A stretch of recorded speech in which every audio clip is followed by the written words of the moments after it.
Hello, cherished viewers from all over the world. You are welcome to my program. My name for the truth. Joseph Atta is my name. Speaking to you live from Ghana, West Africa.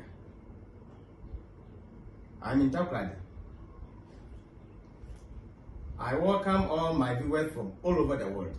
Ghana, Australia, USA, Dubai, India, Pakistan, everywhere.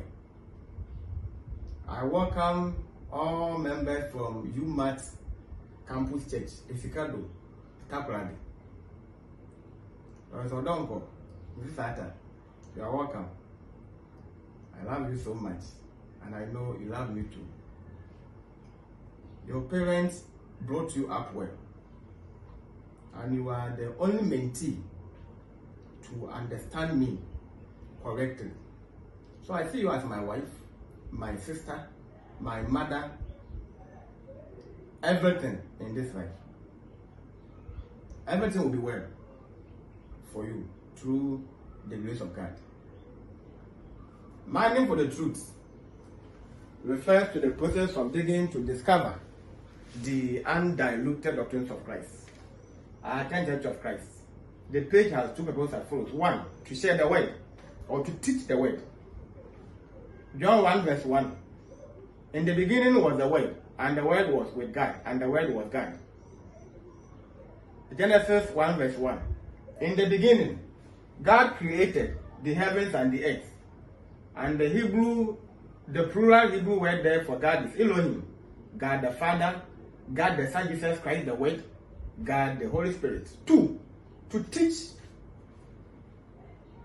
the truth. John 8:32. And you will know the truth, and the truth shall set you free. What is the truth?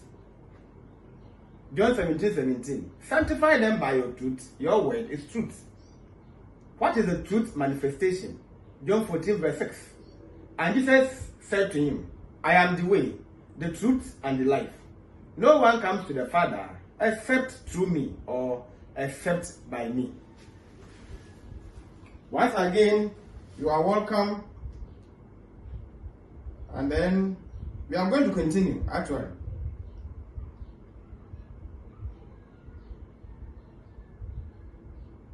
Okay. So, I said the last time or last week, I'm a teacher, so permit me to use a cane. Does not mean that I use a cane to teach in class. For pointing, actually. That is the essence of cane. I have this as the theme, the book of Ecclesiastes. You can zoom the video to see it well. And the topic is searching for the true meaning of life. My name is Joseph Atta, of course, as the author, and I'm the one presenting as well. We have this as learners or students who are climbing the academic ladder. So also as human beings, we all climb the social ladder. Here is the apex, so for the reward.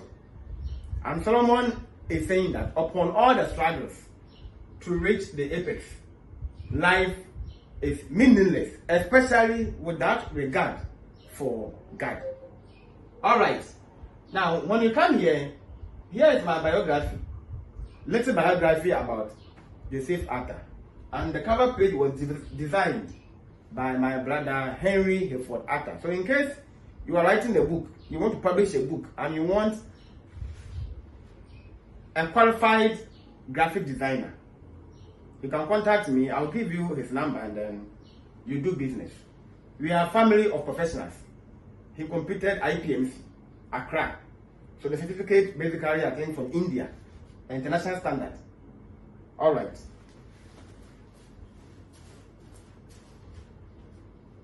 Now we are going to continue from where we left last week. I mentioned that we are now on the summary and overview of the book of Ecclesiastes. So summary and then overview. Last time it was a summary of the entire book. Today we are going to look at the overview of the chapters. So episode 2 of the introduction. So basically it is introduction, episode 2. Last week was episode 1. So today I think I'll finish all the chapters in the form of overview. So chapter 1. The first chapter dives right into the futility of mankind and the meaninglessness of life apart from God. A life lived without regard for God. Solomon asks, what do people gain from all their labors at which they toil under the sun? Ecclesiastes 1 verse 3. So, the Bible that I'm using is New King James Version.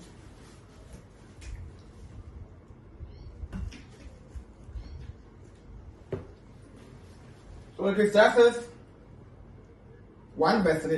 What profit has a man from all his labor in which he toils under the sun? Yeah, what do we gain? I'm not saying that don't work, don't live a life, don't have vision, don't have aspirations. But I'm asking someone is asking, what do we gain upon all the struggle? So we saw some students or learners who were climbing the academic ladder, diploma, first degree, master's, doctorate, professor, and even it continues. What do people gain from all their labors at which they toil under the sun? What do we gain at the end? Last week, I made mention that some are tired of making money. They have become filthy rich that they are tired of making money again. We have some children who are tired because their parents is raising or raise them with money. They lack the practicality of life. So they are tired. They have money. If you go to the house, they have cars. Each has his or her own room. They have internet, TV. Everything is there. Wi-Fi, everything is there. They are tired of indoors. They want to go out to explore. So what do we gain upon all the toil? Some, as I said, wanted to buy a car to prevent them from walking in the sun. They have a garage of cars, posh cars, expensive cars. They have been also advised, health-wise, to sometimes park the car and walk or go for jogging. Some will even park their cars and join public transport. So this is going back to where it came from. Initially, pride. I don't want to take a car with passengers. They have been talkative in the car. So comfortability. So he bought car or cars, and now the same person has been advised to stop always driving, to walk, to go on jogging, for exercise, to boost his or her health. So what do we gain upon going to school to study or what we have to study? What do we gain from it? The obvious answer, apart from God, nothing. For we are all headed for the grave, and even with as much as wisdom as someone had, he wrote, with much wisdom comes much sorrow. The more knowledge, the more grief. Now, before I will read, we are all going to die, actually. So life is meaningless. You are born, you crawl, you start schooling, you are employed, you marry, you give birth, you grow old, you die. Simple. Oh, everyone must die. We are all dying. Are we going to live forever? Now, previously on my teachings, when I mentioned that people are going to die, then someone will call that out. When you said that, you dismayed me. I said, what are you saying? You will die. Being preventive or careless, being cautious or negligent, you will die. Growth occurs through feeding. If you want to grow, you must eat. So growth occurs through feeding. We eat to grow, to age, to die. If not for death, no one will grow. And so far as you are aging, it means you are approaching your grave. I think some years ago I was teaching in my church, and I said that the moment you see a gray hair, it means that you are about to die. I call it cemetery flowers. Gray hair. It means that you are about approaching your grave. And it means that you're also growing. Of course, some have gray hairs from their childhood as a form of a birthright or birth sign or symbol and a whole lot. But we're making reference to when you are aging, 40 years and above, and you have seen some gray hairs. It tells you that you are no more young, and therefore you are approaching your maker. And gradually you are shrinking. I will say, Father, I will not stand here always as strong as I am. I'll become weak with time. Of course, I'm not cursing myself, but it is nature or natural that from the youthful stage, you go through the stages of life, and then you become as young as you were born. Sometimes you need someone to care for you. They have to employ someone to feed you, to bath you. Especially when you are from 90 years and above, or let's say from 80 years going. You become so weak, as if you were a newborn baby. They have to have some babe so that the drawings, it is not easy. Nothing lasts forever. Whether being conscious or careless, you will die. Growth occurs through feeding. We grow to age to die. So we eat to grow, to age, to die. We will all die. And you must be prepared for your death. No matter who you are, no matter what you do, it is a natural case. You can do nothing about it. So someone is saying that, let's go to Ecclesiastes 1:18. 1 verse 18. For in much wisdom is much grief, and he who increases knowledge increases sorrow. Yes. You just consider academics, being a student in an institution or apprenticeship. Now, when we say education is not always about going to class to study. If you are an apprentice, you are also going to education. So, take note.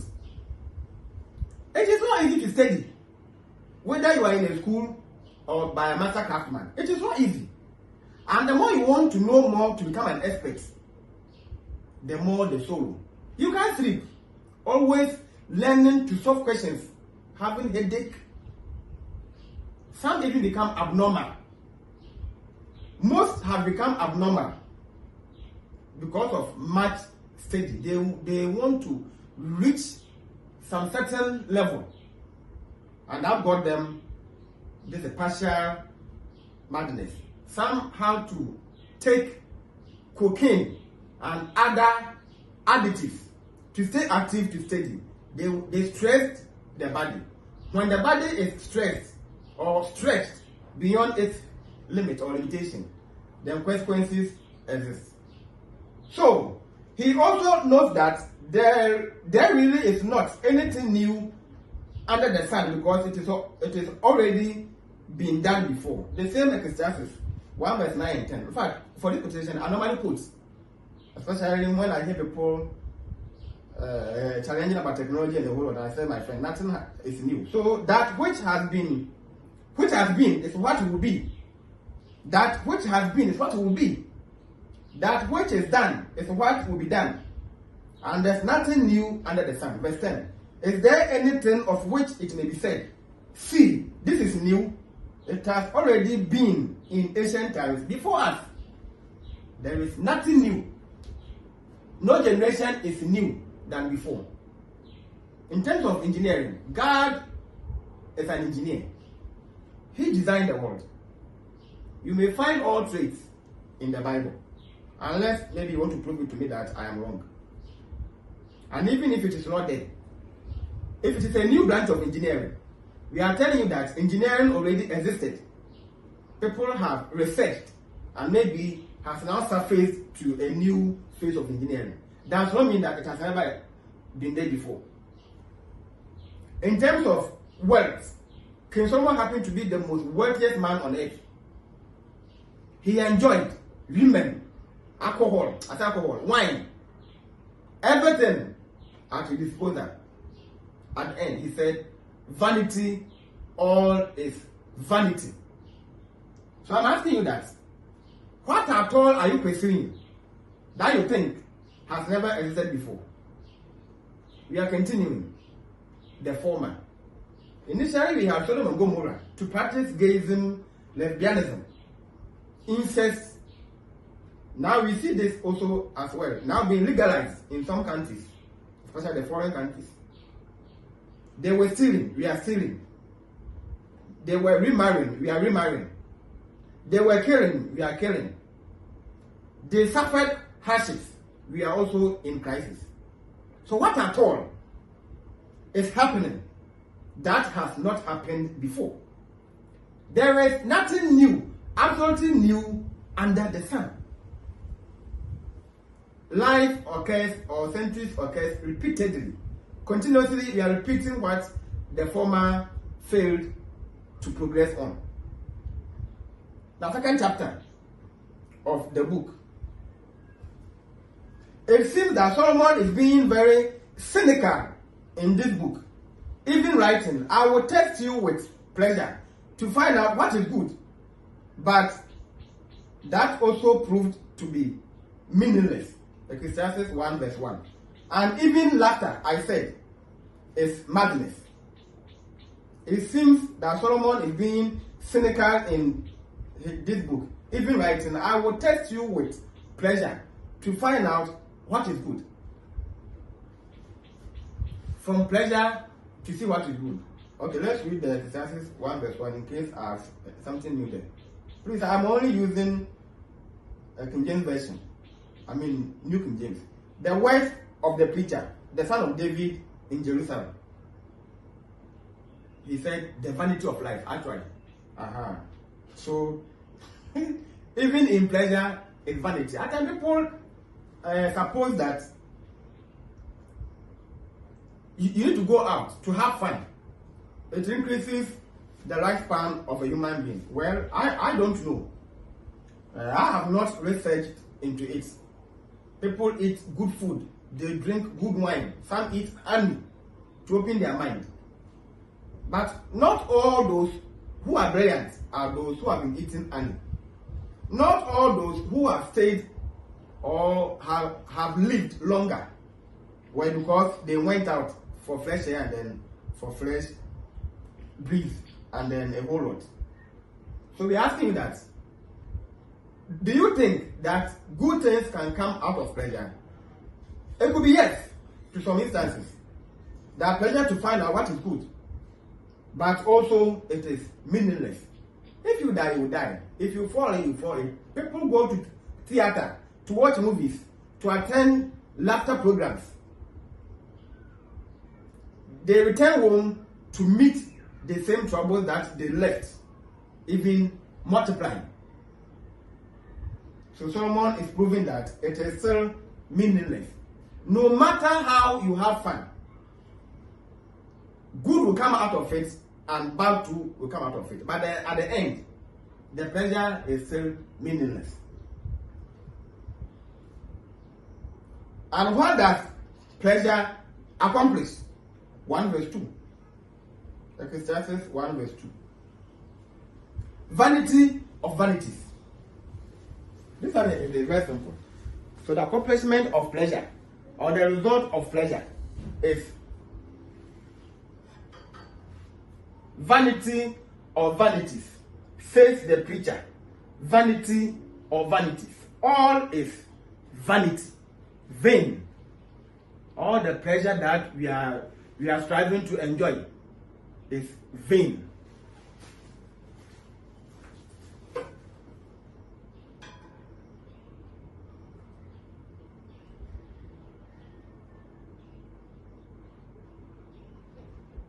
Solomon had it all: wealth, possessions, flutes. So flute, if you want. He had everything. Flute trees. So one by one, he had more money, gold, everything. Money he had. copper, bronze, I'm talking of non-ferrous metals. He drank in a non-ferrous cup, metal cup, actually. Fruit trees, maybe some vineyard for the grape and others. You know that in ancient Israel, they preferred natural fruits. Horses, a palace, beautiful one. Almost, or we can even say, to look like heaven, where he sat comfortably to suit himself. And yet, what I surveyed from the kingdom, and yet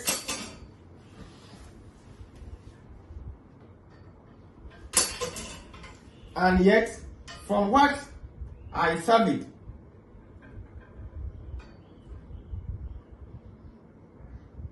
all that my hands have done and what I have toiled to achieve, so his achievement, everything was meaningless. A chasing after the wind means that they were fleeting. They passed by. Nothing was gained under the sun. 2 verse 11. 2 verse 11.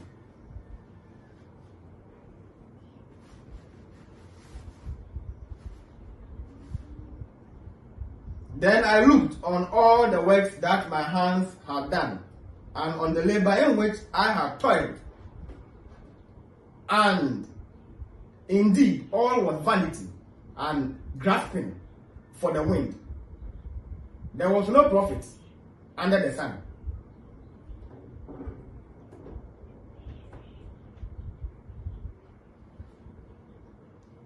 So you see that upon all what he accumulated, accumulation of wealth, status, everything, it was grasping after the wind, or it just passed away. Chasing after the wind. How can you chase a wind? You will see nothing. Basically, in fact, you won't even see it. You can't even see a wind. We can't see an air unless it is carrying some dust or some dry leaves before we can see that, oh, a wind is blowing. We feel, but we can't see. So you can imagine chasing what you cannot see physically. You can't see it. So what are you chasing?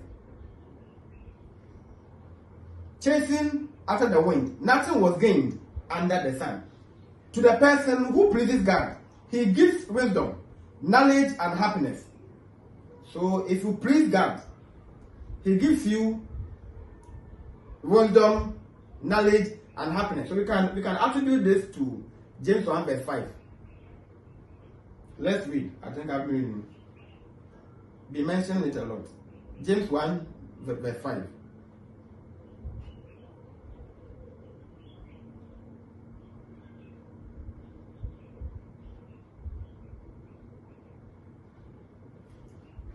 If any of you lacks wisdom, let him ask of God, who gives to all liberally and without reproach. It will be given to him. So if you lack wisdom, ask God, because he gives it liberally. He takes no money for it. So let's try to relate this to him. So he said that to the person who pleases God. If you please God, if when he will grant you your request, God does not listen to the prayer of a sinner. John 9 verse 31. If you're a sinner, God will never listen to you. So if you're a sinner and you pray for knowledge, God will not answer it. In case you're unaware, you are a sinner. You want him to bless you to continue sinning. Unless you have been baptized, repented, baptized, and then he will give you this. He gives this liberally to those who have confessed their foolishness and ignorance. All right. So wisdom and knowledge and happiness. But to the sinner, he gives the task of gathering and storing up wealth, to hand it over to the one who pleases God. He gives the task of gathering and storing up upwards to hand it over to the one who pleases God. So you see that you labor, precisely if you're a sinner, you labor, and if you're not careful, God will take it to someone whom He likes. This too is meaningless and a chasing after the wind. 2 verse 26. We are studying the book of Ecclesiastes, searching for the true meaning of life. For God gives wisdom and knowledge and joy to a man who is good in his sight. A man who is good, it means that you are righteous. You do what you obey the will of God. But to the sinner, he gives the work of gathering and collecting, that he may give to him who is good before God. This is also vanity and grasping for the wind. Once again, when we start the teaching, this one is just a summary and overview. We're going to treat it chapter by chapter, so I'll go deeper. We are on the 3rd chapter. Now, someone writes that there is a time to be born and die, a time to live and let live, a time of war and for peace, a time for laughing and for crying. And so, by inference, there are times when we do these things, and there are times when we should not do these things. There's time for everything. There's time for everything. That's why if you go to Ecclesiastes 12 verse 1, it is saying that, remember now thy Creator before the days of evil appear near. So if you are young, your time has come to worship God. If you delay, time will surpass you, and you see that you become weak in your daily doings or abilities. So there's time to cry, a time to laugh, a time to be born, a time to die. If you want, you can read from 2 to 8. So today, verse 2 to 8 of Ecclesiastes. Let's read and see. Because we are studying the book, so at least you should also have time for reading. A time to be born, a time to die, a time to plant, a time to pluck what is planted, a time to kill, a time to heal, a time to break down, a time to build up, a time to weep, and a time to laugh, a time to mourn, and a time to dance. Verse 5, a time to cast away stones, and a time to gather stones, a time to embrace, and a time to refrain from embracing. 6, a time to gain, and a time to lose, a time to keep, a time to throw away, a time to tear, a time to sing, a time to keep silence, a time to speak. The last one, a time to love, a time to hate, a time of war, and a time of peace. So these are what we are comparing in the 3rd chapter. Time is not for you, and there's a season to everything. Nothing is permanent. No condition is permanent, as they say. For example, we cry at funeral, but do not laugh. I will go to funeral. In Ghana, they will say you were rich or you were a wizard. In fact, you killed the disease. I can't imagine. How can you go to a funeral or attend a funeral and then you are laughing? Precisely when the dead has been laid in state, when people are going around to show their last respect and to share their farewell, and you are laughing. In fact, if you are found even eating, it is considered that you play a major role to his or her death. So we cry at the funeral. If you not cry, fine. No problem. Of course, it is not compulsory to cry. But it is ridiculous to actually laugh at the funeral ground while most are crying.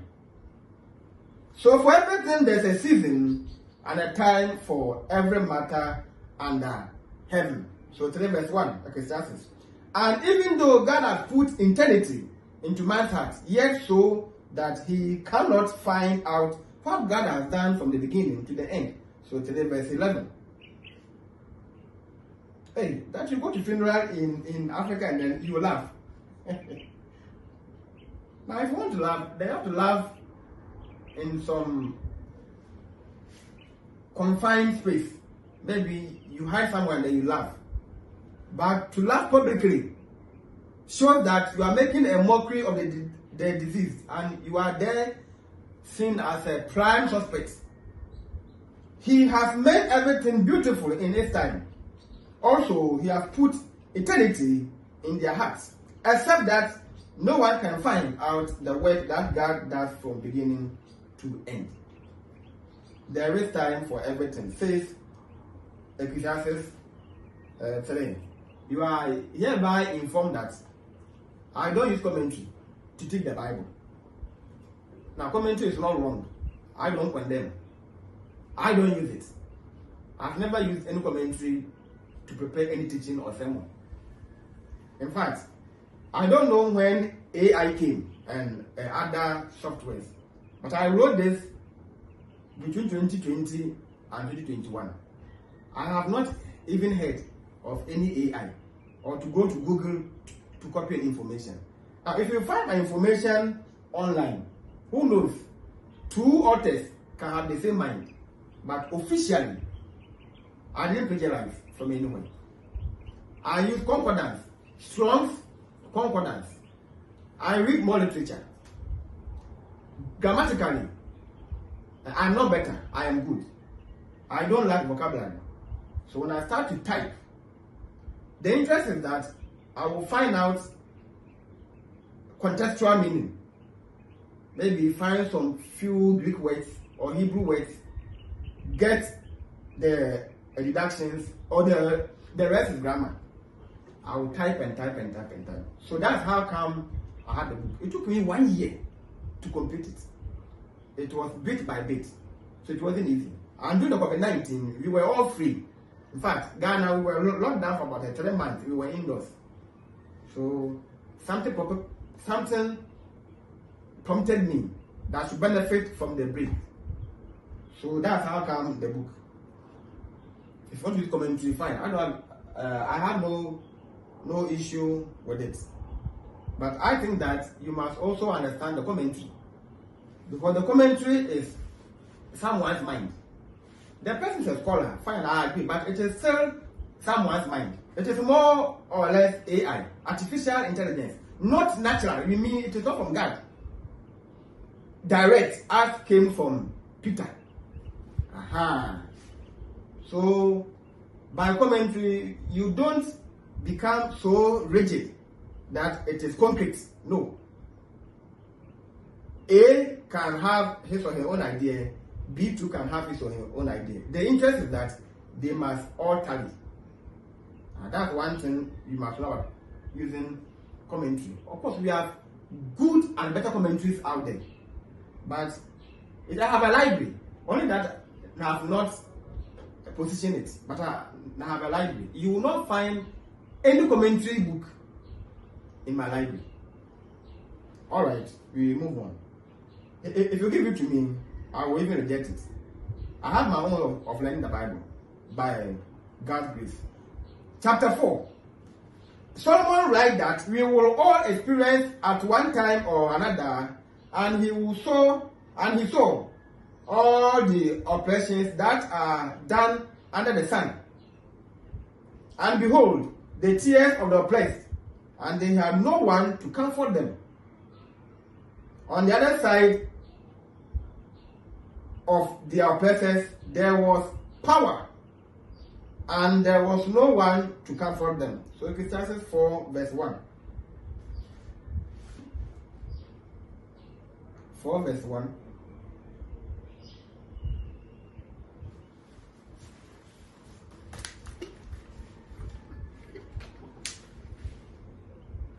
Okay, then I returned and considered all the oppression that is done under the sun, and look, the tears of the oppressed, but they have no comfort on the side of their oppressors.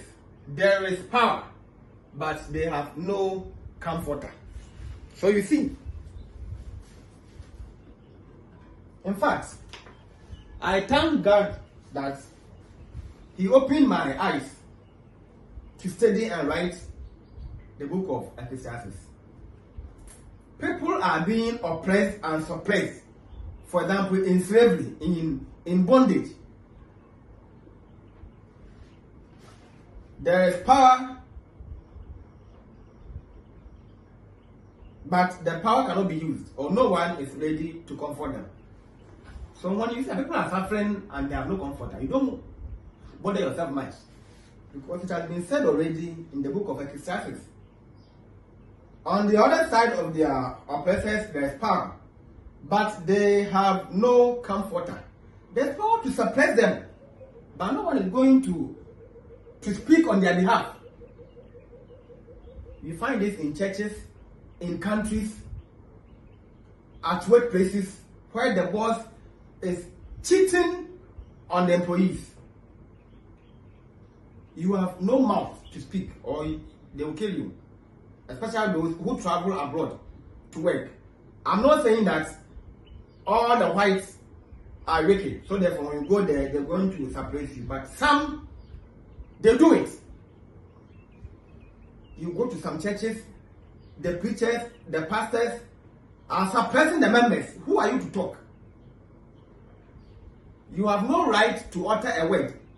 So, from master to servant, authoritative. No democracy. And if you go to other countries, they sell their fellow human beings. The small village or the remote village is aware that this group of people will come here to fight with us, to rape our young girls, to kill us if you object. You have no mouth to speak. You will write to human rights organizations. Based on the weapons that is being used there, they fail to attend to you. However, some instances, they're able to intervene. But we are saying that many a time, people are suffering in this life, my brother, my sister. And no one is going to attend to them. And even those who are pressing them, they see nothing wrong with it. Now, forward 4. Again, I saw that for all toil and every skillful work, a man is envied by his neighbor. This is also vanity and grasping for the wind. So let's go to, or we continue. And that all toil and all skill in work comes from man's envy of his neighbor. So you can imagine, even though you are striving to do something, and your brother is envying you. Meanwhile, you are also struggling to meet an expectation. Maybe it took you years to learn maybe auto mechanic or mechanics. Now you are a master, you are making money, you have your shop, you studied, you sold, you have to read, sweep, carry loads to finish your education. God has now blessed you. So you are reaping the fruits of your labor. And there's someone out there who did not sow and thinking that he assumes him or herself to be as you are. So from then onwards, he or she will start to envy you. Now Solomon is saying that this also is vanity and striving after the wind. We are all going nowhere. I am wealthy, you are poor. You are wealthy, I am poor. we are going nowhere. The envy will lead to nowhere. When we die, it is finished. You're going to leave all your hatred, your envy, everything in this life. Because where you are going, you can't go there with that poor and fleshy, carnal lifestyle there. Have you ever seen a ghost before? And then even a ghost who is hating the living. When you die, you go to Hades, either in paradise or Tartarus, waiting for final judgment. From paradise to heaven, from Tartarus to hell at the final judgment. Solomon said correctly that two are better than one. Ecclesiastes 4 verse 9. And more importantly, a threefold cord is not quickly broken. 4 verse 12. Which if that third cord is gagged, it is not broken very easily at all. It is saying that two good heads are better than one big, fat, useless head. Supposing that someone has a very big, huge head, more or less a poly tank, very huge, full of useless and filthy thoughts. Two good heads are better than this one fat, useless head. Oh, two heads are better than one, of course. Two good heads, actually, that's how it should go. Of course, I'm not contradicting anything. Two good heads are better than one fat, useless head. 4 verse 9. Two are better than one because they have a good reward for their labor. It takes two to tango. I've tweeted this and train up a child in the Lord. It is one of the episodes. Of course, I don't remember. And I think now I have 1K views. God bless you so much. All my viewers from the world. In fact, now I'm happy because my videos are trending. Of course, no one is paying me. So don't think that Facebook is paying me or YouTube is paying me. No, please continue the same thing on YouTube. Money for the Truth is on Facebook. So you follow, and also on YouTube, you subscribe. Please. I am just happy to share the word of God. That's all. And I can't do it without you. So you have been doing marvelously well. So if you go there, you see that the teaching on single parent and double parent has hit 1K views. 1,000 viewers on Facebook. There was where I made mention of it takes two to tango. Some have been saying that it takes two to tango. I don't know where they go the tango. It's tango. Two to tango. Two are better than one. Can you imagine? The effort of two, if it is a good effort, it's always better than one. I was segregating between single parenting and then where you have a father and then a mother. I think that was the heading. So single parenting and double parenting. So we have parenting and parenthood. So parenting is one parent who has adopted or been a caretaker. So it could be a teacher, nursery madam, a father, mother, uncle, sister, even a brother to a sibling. You are doing parenting. But parenthood, it means two. The father and then the mother. Biologically, they gave birth to the child. And it starts from childhood until death. Even when the child marries, you still care for them. But you are there and then your daughter will give birth. Either the mother is invited to go and then tend for a newborn child and then even the daughter, or the daughter will return to the mother's home or parent home to give birth. So unless the child is dead, you continue your work. So don't sit somewhere and assume that I want to give birth early so that I'll be free. It is a lie. Unless you are dead before you are free. But if you are alive, your grandchildren will come to your home and worry you. For if they fall, one will lift up his companion. If they are two, if one falls, then the other will hold. Now what if you are only one? But woe to him who is alone when he falls, for he has no one to help him up. You are alone. You are fallen. Maybe you have broken joints. Who is there to help you or to lift you up? Then it's where you need a companion to help you. Again, if two lie down together, they will keep warm. But how can one be warm alone? I mean, how possible? Then unless you add blankets to keep yourself warm.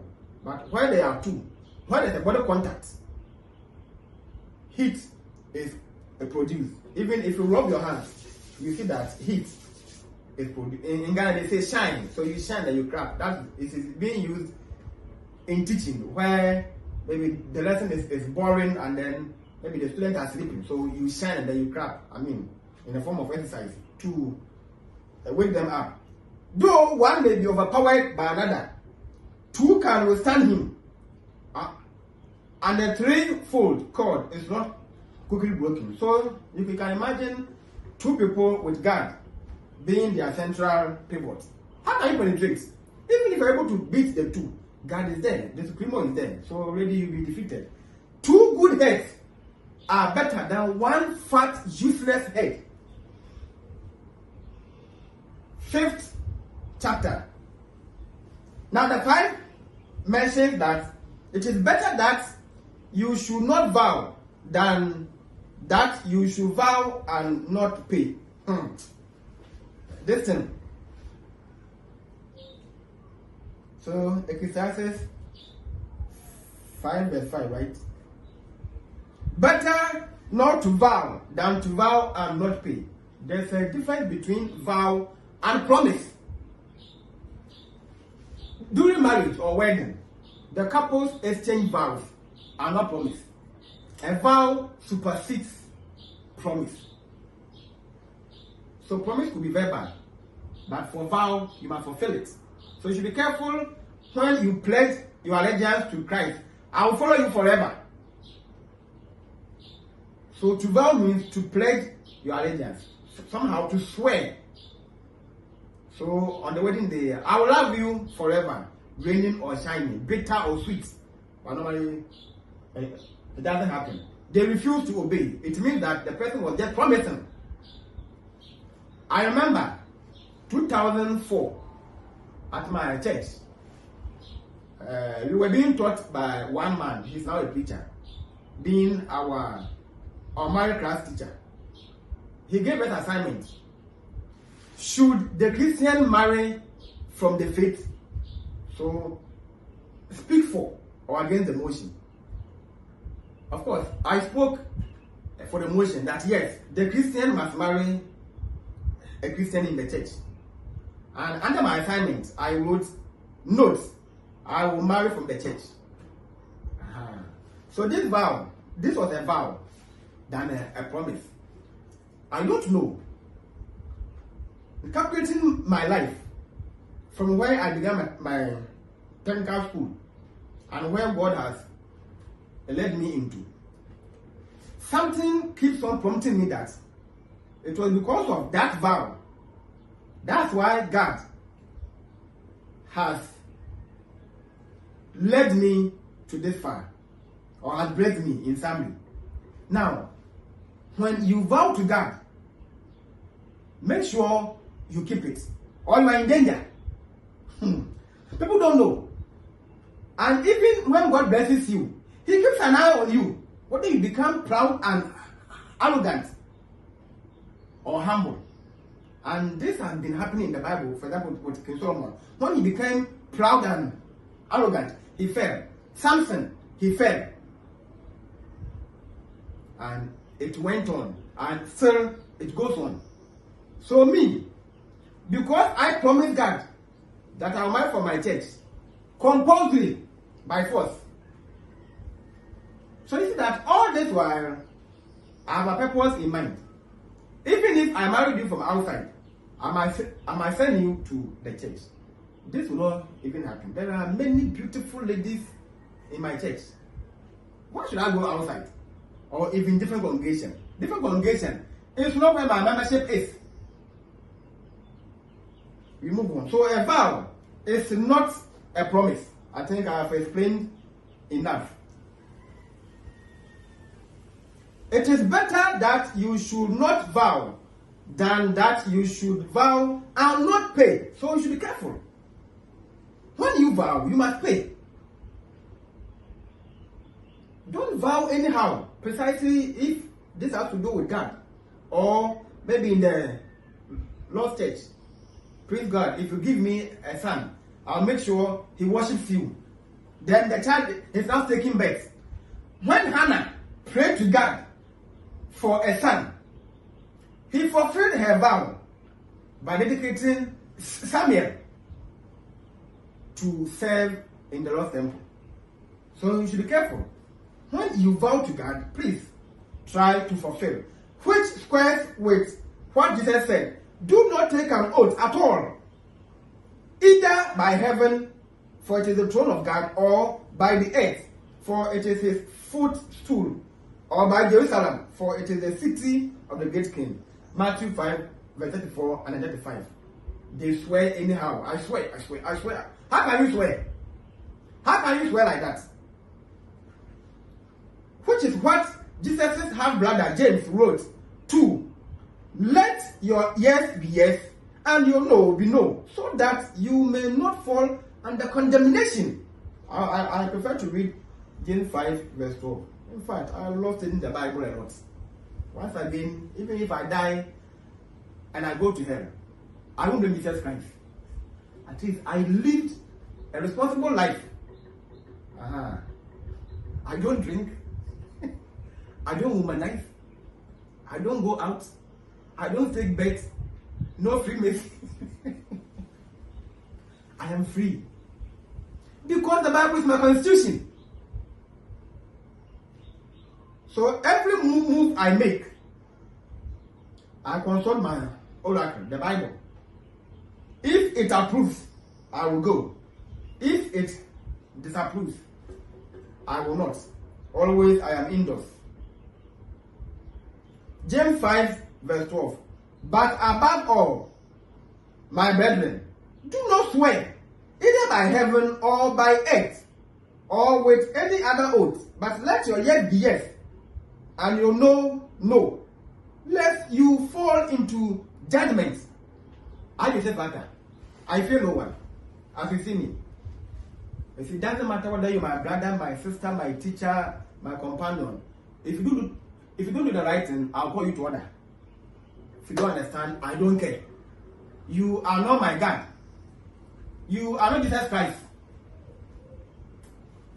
You don't grant my life. I don't support evil. So the moment you are doing something wrong, I will let you know that you are trespassing. And trespassing, it means trespassing. Trespassing means trespassing. We don't justify it. My yes is my yes, whatever you call me, unless I didn't say it, but you are forcing it. That I said it. But when I speak, I take responsibility, full responsibility, even to the point of sacking or death. My yes is my yes. I mentioned Doris earlier. She knows who I am. I am strict, disciplinarian. If you behave and I catch you, are in trouble. I am very quiet because I don't like talking. Of course, I'm a stammer.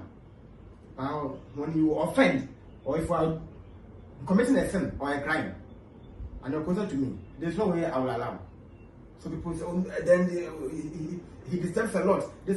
So some will come and then they run away. I don't care. But Doris has been with me since we began. That's why always I've been mentioning her name. She is so cautious not to offend me. She has taken me as her father.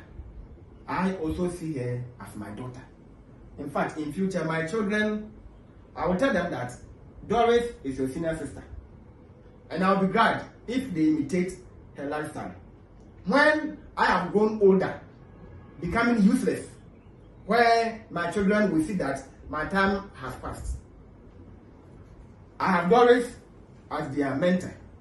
Because while I am younger, I am inculcating good values into her. If you do good, you do for yourself. If you do bad, you do for yourself. We move on. So let your yes be yes, and your no be no. We are all human beings. No one is important in the Lord's church than the other. We are all the same. We sit on the same chair. None is inferior to the other. I rebuke whom it is due. When I offend, you can also rebuke me. I don't support evil. Let your yes be yes, and your no be no, be no. And this, you become a credible person. People can confide in you that indeed, no, for all these rumors, let's confirm from this person. And it is true that you're going to tell them the exact. And from there, they are at peace, knowing very well that you didn't trick or lie to them. This is what Christ is looking for from you and I. To be able to defend and uphold our dignity. Compromise is always equal to consequences. If you compromise, it is equal to consequences.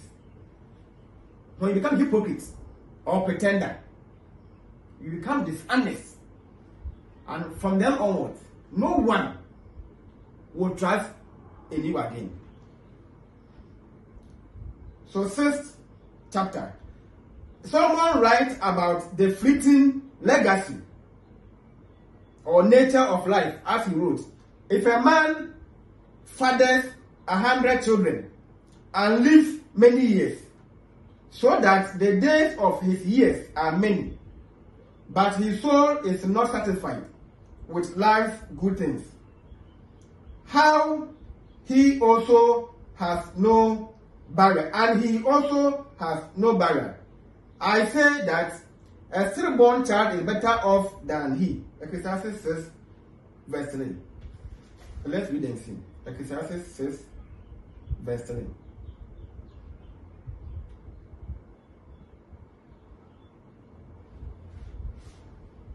Blessed be the God and Father of our Lord Jesus Christ, who according to his abundant mercy has begotten us again to a living hope through the resurrection of Jesus Christ from the dead.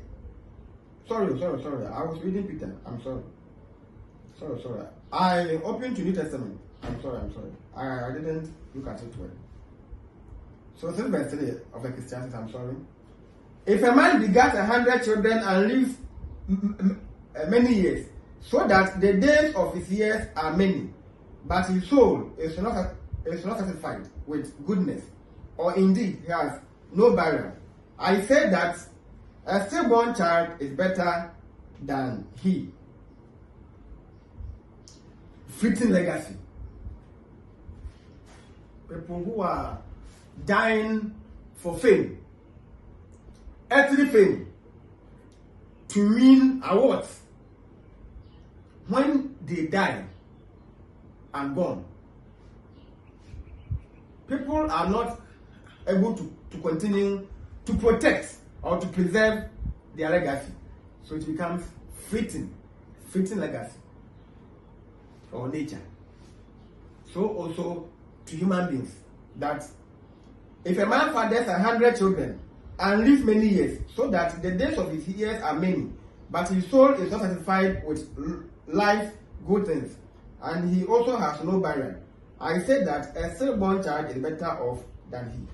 And asks, who knows what is good for a man while he lives the few days of his vain life, which he passes like a shadow? For who can tell man what will be after him under the sun? Let's go to 6 verse 12. 6 verse 12.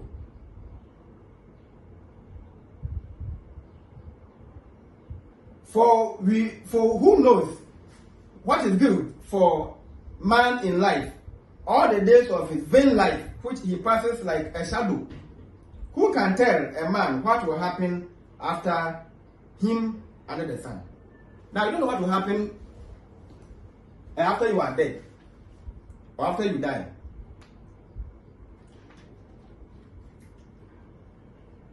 Yes, we don't know. And we can't tell what will happen after you are dead and gone. Who is coming to inherit you? Is the person coming to continue your legacy or to discontinue your legacy? Will there be progression or retrogression? And it becomes useless and waste. And someone is saying that even a stillborn child is better off than he or than you. 7. Now Solomon contrasts wisdom and folly or foolishness by writing, a good name is better than precious ointment, and the day of the death than the day of birth. Ecclesiastes 7 verse 1. I think here I made a typo error, so I'll correct it. Here. Okay, let's read and see.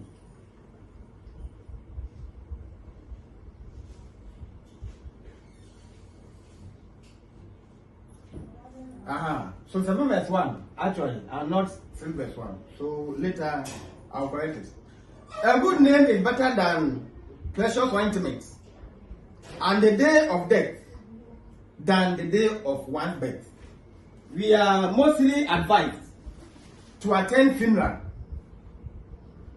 than weddings, actually.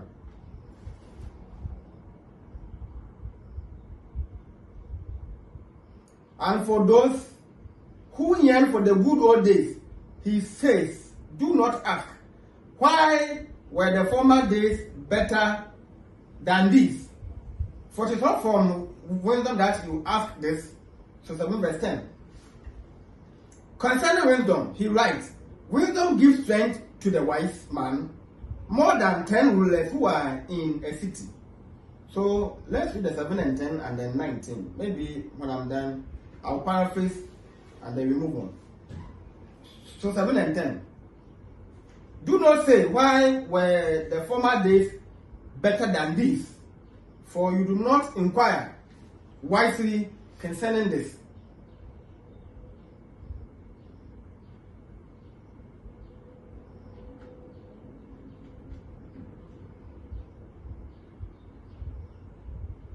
Okay, 7:19.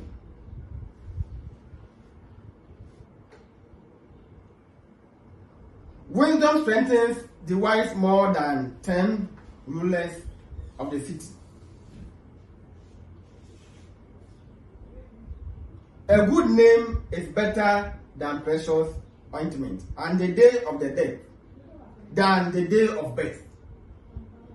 When we attend funeral and we see the body lying there, lifeless body, it tells us that we also have a place to go.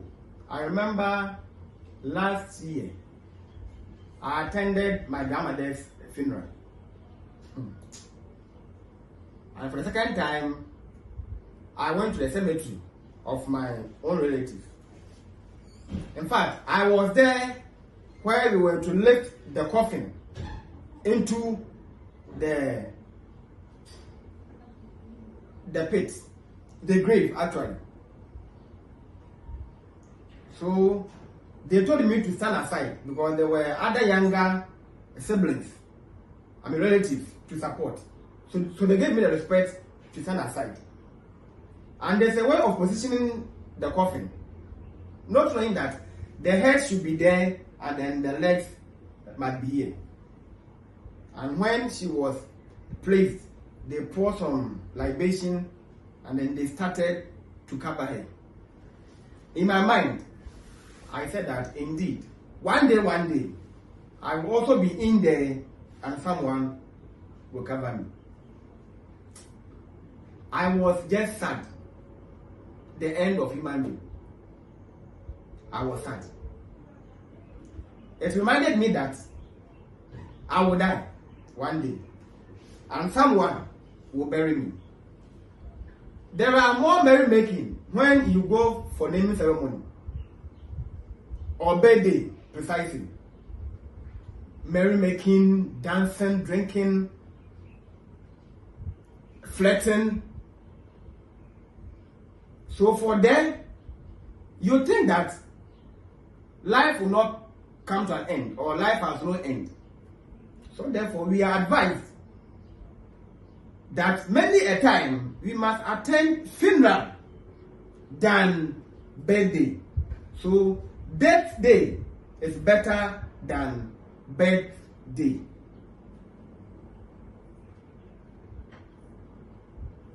Eighth chapter.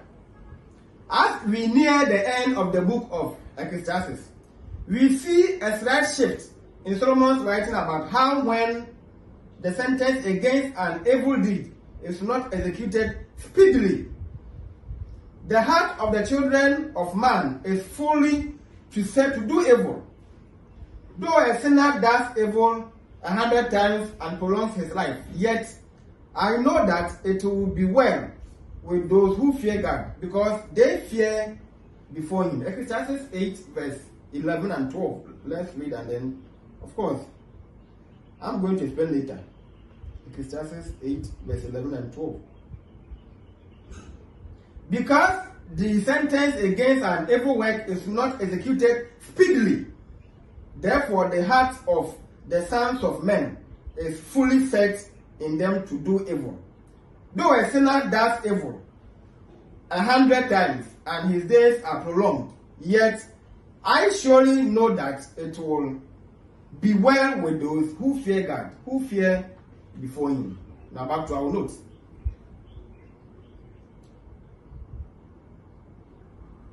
By paraphrasing, we are saying that justice delayed will embolden the wicked to further evil. That's all. You see, where I'm studying my Bible course, they love paraphrasing a lot.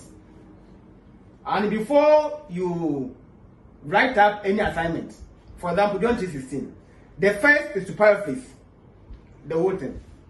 So I can paraphrase the Ecclesiastes 8 verse 11, that justice delayed will embolden the wicked to further evil. So based on that, when the thief is caught, there must be instant sentence or justice. When you compromise, he continues to commit crimes. When someone offends, the correction must be instant and even intermittent. Don't close your eyes. This is what Ecclesiastes 8 verse 11 and 12 is saying by paraphrasing. That's why even in the home, when the child offends, the parents will immediately call this child to order.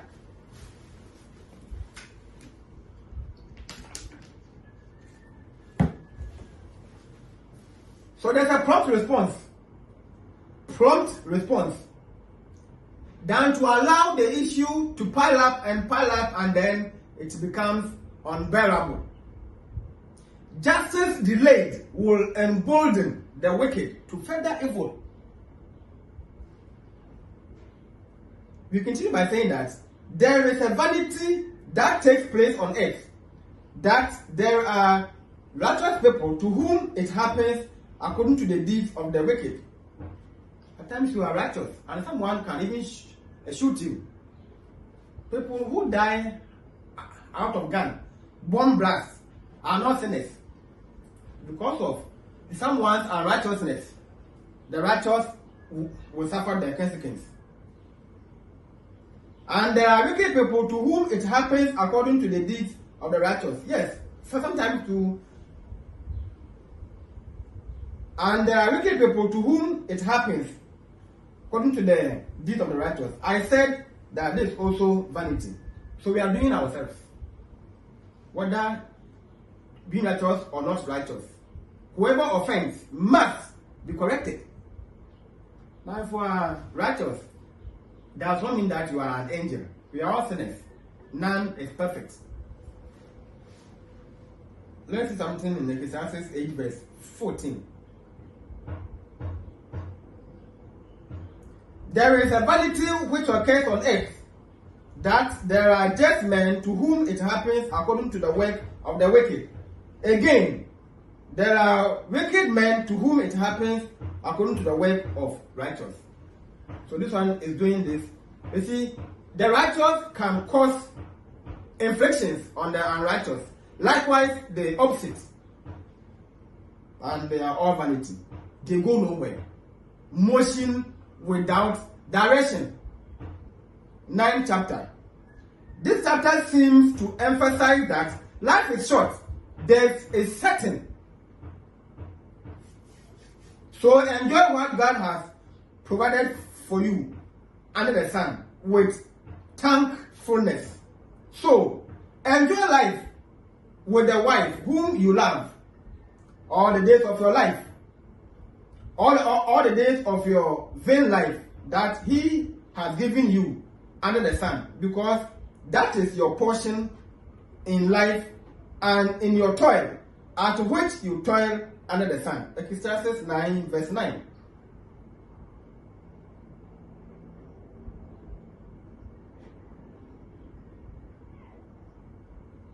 Live joyfully with the wife whom you love, and all the days of your vain life which He has given you under the sun, all your days of vanity, for that is your portion in life and in the labor which you perform under the sun. Means that Solomon to was somebody. He's saying that the lifespan on earth is what? Vain.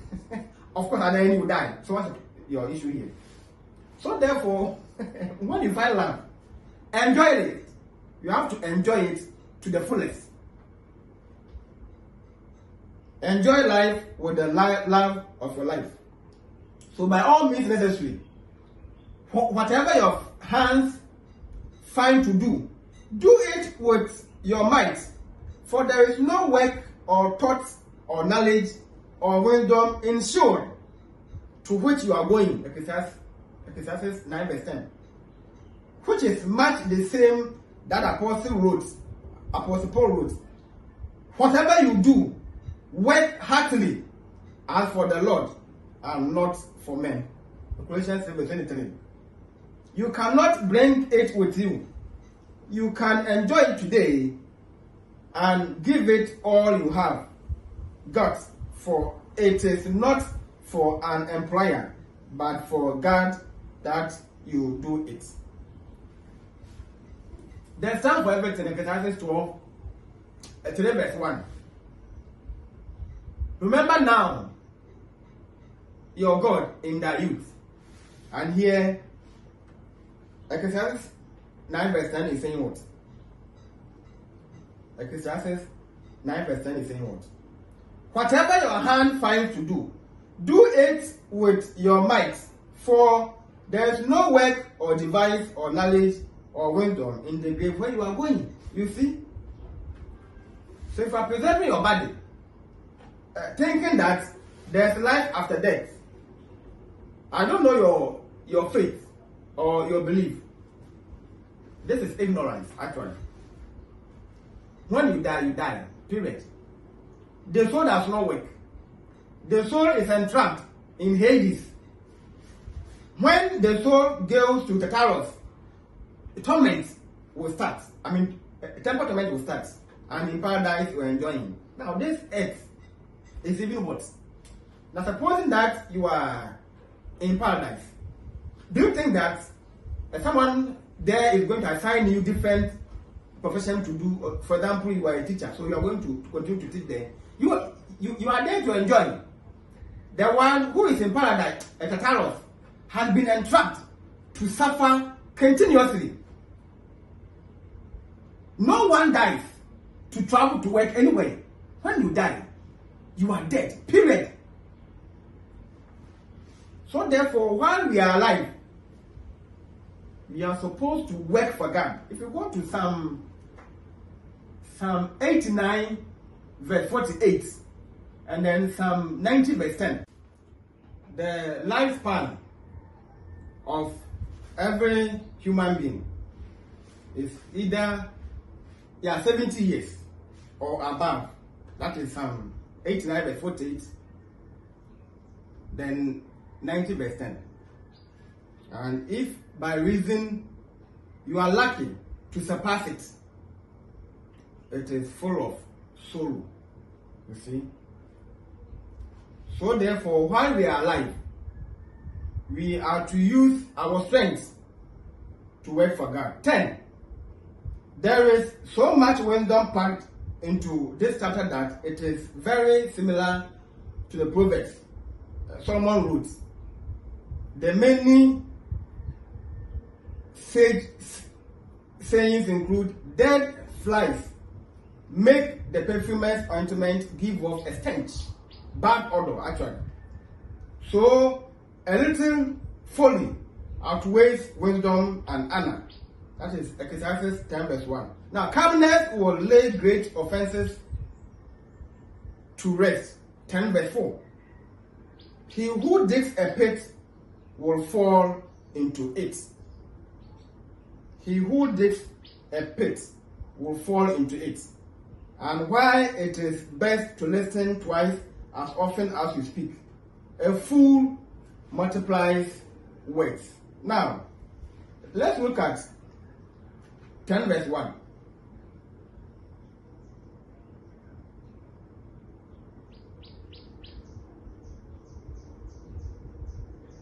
Ecclesiastes 10 verse 1.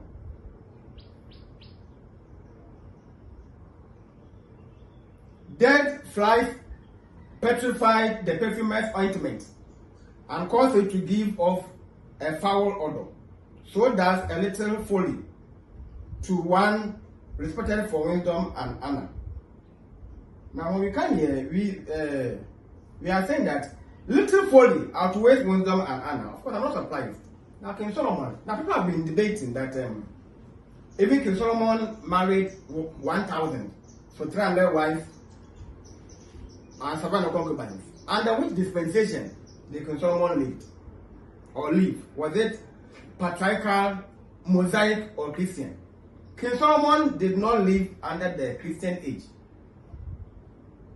So I don't know your belief and what you have been taught. Under the Christian age, you have to marry one. Now,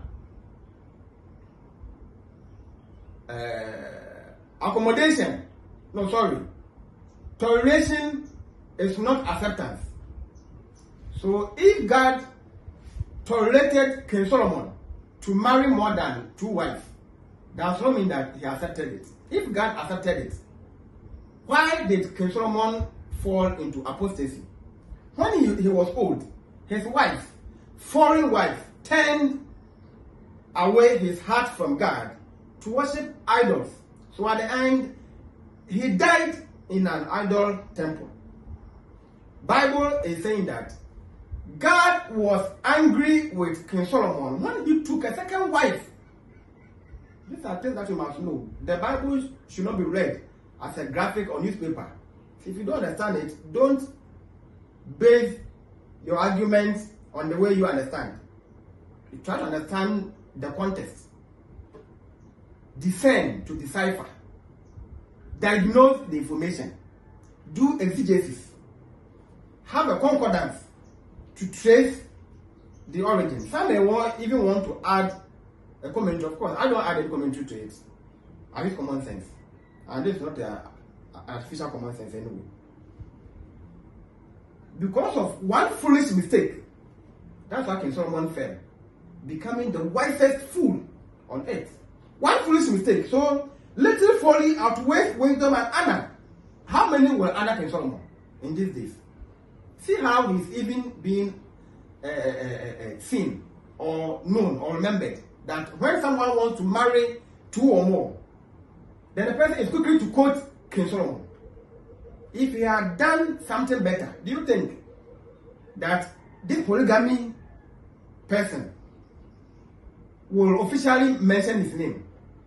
How can you have 2 or 3 wives and brag that even King Solomon married than other? It means that you are ignorant and you don't know the Bible, the major dispensations. King Solomon was not a Christian. And the Christian dispensation, 1 man, 1 wife. one heart, one woman. Or from the woman, one heart, one man. If you cheat or marry two, fine. I have no issue. But at least, when you die, you go to hell. There's a marking scheme. God will use a marking scheme. The Bible isn't yours. Heaven isn't your personal property or your family's inheritance. Why? Because you are from their lineage. They must consider you. God will use a marking scheme. So if you deviate, you go to the Taurus and then hell, respectively. 10 verse 8. 10 verse 8.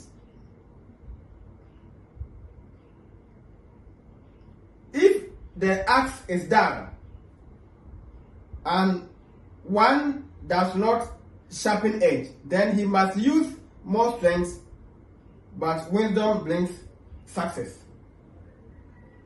I suppose I'm reading the right thing.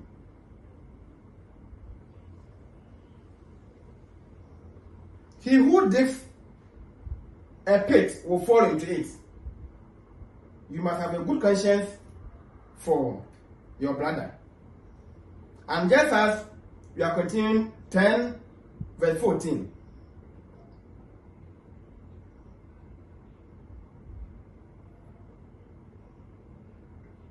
Sorry, 10 verse 8. He who digs a pit, I read the 10, sorry.